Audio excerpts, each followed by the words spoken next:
Bom dia pessoal, tudo bem com vocês? Hoje a nossa aula vai ser sobre eletroquímica, tá? A eletroquímica ela é uma área da química responsável por estudar todas as reações químicas que envolvam transferência de elétrons entre espécies químicas. Ou seja, que envolvam ali no caso reações de oxirredução. Reações em que uma substância é oxidada, ou seja, perde elétrons, e que outra é reduzida, ganhando os elétrons, e, portanto, gera-se corrente elétrica durante a ocorrência dessas reações. Por isso, eletroquímica, por estudar as reações que envolvam a passagem de corrente elétrica entre duas espécies. No caso, veremos aqui dois tipos de reações. Não hoje, mas na eletroquímica estudaremos dois tipos de reações. Hoje estudaremos as reações conhecidas como reações de pilha. Apesar do nome pilha, a gente lembrar daquele equipamentozinho que a gente usa no controle remoto, nós vamos falar de reações químicas de um modo geral, que são aquelas que geram corrente elétrica quando elas estão acontecendo. São reações químicas que ocorrem gerando energia elétrica. É assim que a gente denomina as pilhas, tá? Não necessariamente a pilha convencional, porque a pilha que você usa lá no controle remoto, ela tem um funcionamento onde ocorrem reações químicas dentro dela que geram corrente elétrica para o funcionamento do controle remoto. Mas aqui nas nossas aulas nós vamos classificar como pilha as reações químicas que envolvam a produção de corrente elétrica. E posteriormente também vamos falar sobre eletrólise, que são as reações químicas que, para acontecerem, precisam ganhar corrente elétrica, precisa ser passada uma corrente elétrica por elas para que as reações químicas se processem. Então, já que nós vamos estudar reações de oxirredução, vamos só lembrar alguns conceitos importantes então. Nas reações de oxirredução, são reações que acontecem mutuamente dois tipos de sub-reações. A primeira são as reações de oxidação, que acontecem através da perda de elétrons por alguma substância química. E as reações de redução, que ocorrem com o ganho de elétrons por alguma das espécies químicas que está participando dessa reação de oxirredução. Para a gente poder identificar as reações de oxidação, então já falamos que é aquela quando a substância perde os elétrons.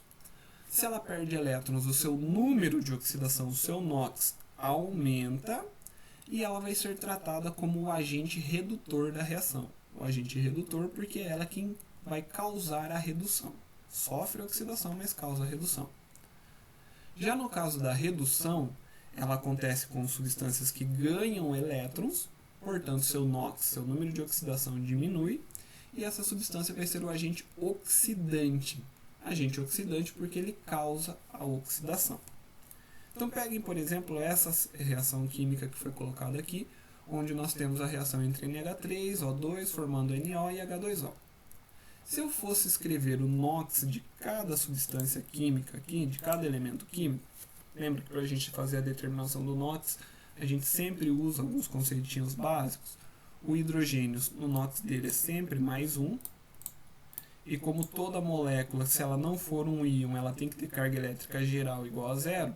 Se eu somar as 3 cargas elétricas de cada hidrogênio, vai dar mais 1, mais 1 e mais 1, portanto dá mais 3.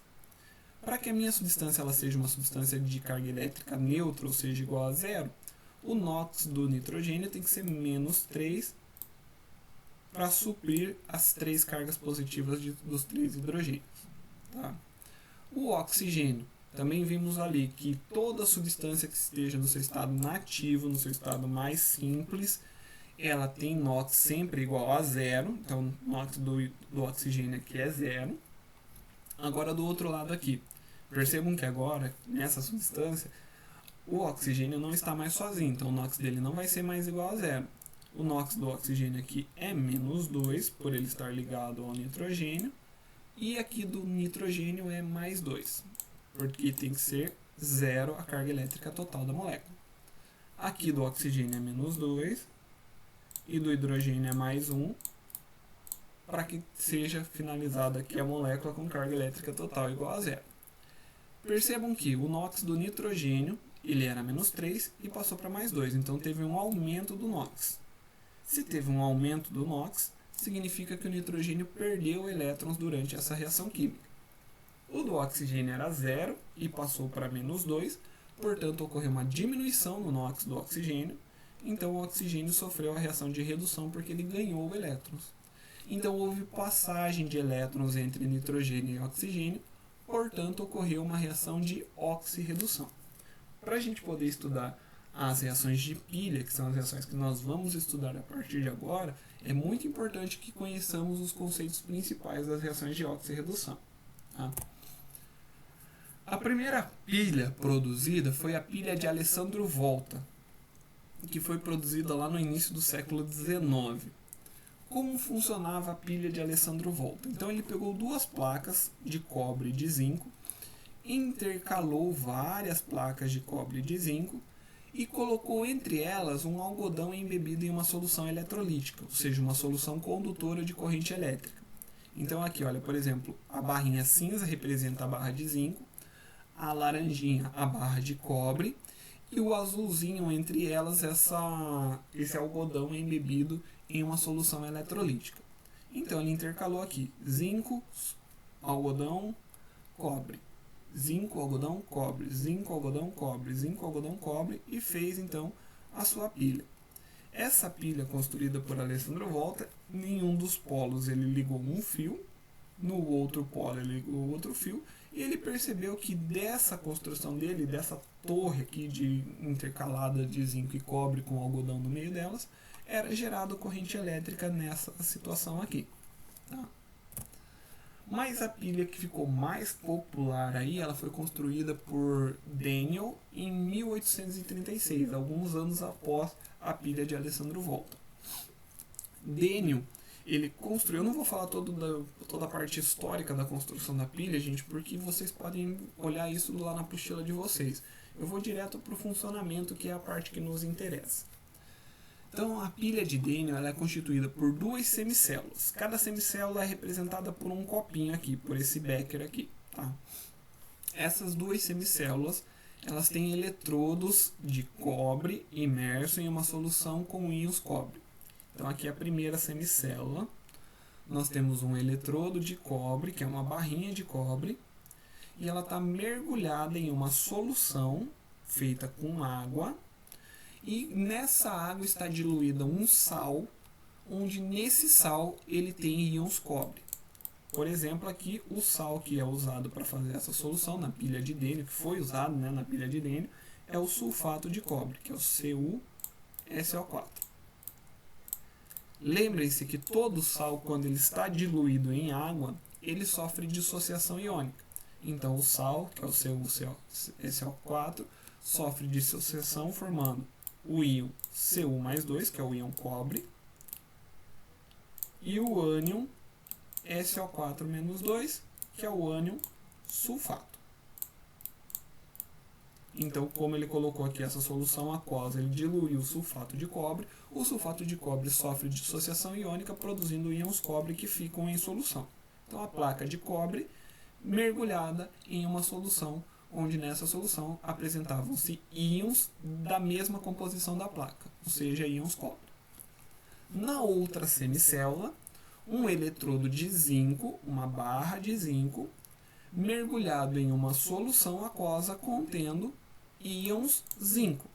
Então, nesta solução aqui, ele acrescentou também um outro sal, que é o sulfato de zinco, que é o ZnSO4. E nesta solução, íon zinco, Zn+2, porque qualquer sal em solução ele sofre dissociação iônica, e íons sulfatos também.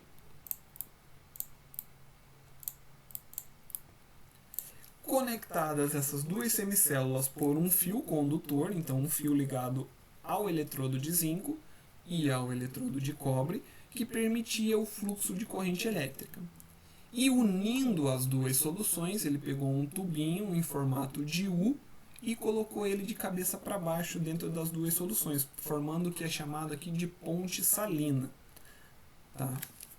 Como que ocorria o funcionamento então da pilha de Daniell? Vamos analisar ela passo a passo. Na pilha de Daniell, o zinco ele sofria as reações de oxidação. porque, consequentemente, a gente vai ver depois, mais para frente, um dos conceitos principais que envolve as reações de oxidação é de acordo com o potencial de eletrodo de cada substância, o potencial de redução de cada substância. O potencial de redução do zinco ele é menor do que o potencial de redução do cobre. Significa que se a gente colocar os dois em contato, zinco e cobre, se eles estiverem participando de uma reação química, o cobre sempre tem tendência a sofrer redução, a ganhar elétrons, enquanto o zinco tem tendência a sofrer a oxidação, perder elétrons. Mas isso fica mais para frente quando a gente chegar lá na parte do potencial de redução.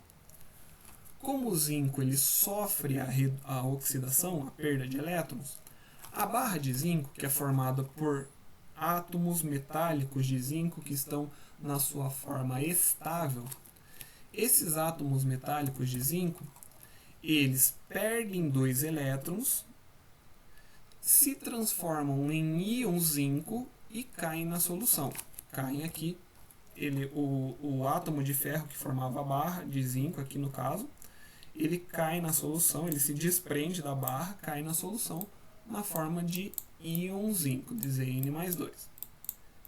Esses 2 elétrons perdidos pela placa de zinco, eles são conduzidos pelo fio condutor, atravessam aqui, no caso, esse V aqui representa, por exemplo, um voltímetro, para medir a corrente elétrica que está passando pelo fio condutor. Então, eles atravessam o fio condutor e chegam à placa de cobre, os elétrons que foram perdidos pelo zinco aqui. Quando eles chegam à placa de cobre, os elétrons eles vão percorrer essa placa e vão entrar em contato com os íons cobre que estão em solução. Na solução aqui a gente tem íon cobre, que é o íon Cu+2. Significa que para esses íons cobre está faltando 2 elétrons. Chegou aqui, quando um átomo de zinco perdeu os 2 elétrons aqui e passou para a solução, chegam à barra de cobre 2 elétrons. Esses 2 elétrons vão ser passados para o cobre vai ganhar esses 2 elétrons e vai se transformar em cobre metálico e vai se depositar sobre a placa de zinco aqui. Então, a placa de cobre, desculpa. A placa de cobre, com o passar do tempo, então vai havendo deposição de mais átomos de cobre sobre ela, porque eles estão ganhando os elétrons perdidos pelo zinco, e a placa de cobre começa a aumentar de tamanho. A passagem de elétrons ocorre através do fio, gerando uma corrente elétrica, fazendo com que a lâmpada acenda ou com que o voltímetro marque ali que está ocorrendo a passagem de corrente elétrica. Os elétrons que chegam ao eletrodo de cobre encontram os íons cobre em solução, promovendo a redução destes, ou seja, fazendo com que estes ganhem elétrons e se transformem em cobre metálico. O eletrodo de zinco, com o tempo, ele vai sofrer corrosão, porque ele está perdendo átomos para a solução à medida que cada átomo perde 2 elétrons para ser conduzido através do fio. Assim, a barra de zinco vai sendo consumida, ela está sofrendo a oxidação. Como essa parte da pilha aqui, onde está ocorrendo a oxidação, nós dizemos que essa parte onde se encontra o zinco é o polo negativo da pilha e vai ser chamado então de ânodo. O ânodo, ou polo negativo de uma pilha, é onde ocorrem as reações de oxidação, ou seja, onde está sendo perdido os elétrons pela substância que forma esse ânodo, que forma o polo negativo. Quando esses elétrons atravessam o fio condutor e chegam à placa de cobre, aqui na placa de cobre eles vão ser passados para os íons cobre que estão em solução. Portanto, esses íons cobre vão sofrer o processo da redução, vão ganhar os elétrons. Nesse local onde está ocorrendo as reações de redução, eu vou dizer que esta parte se trata do polo positivo da nossa pilha, ou daquilo que a gente chama de cátodo. O cátodo é o polo positivo da nossa pilha.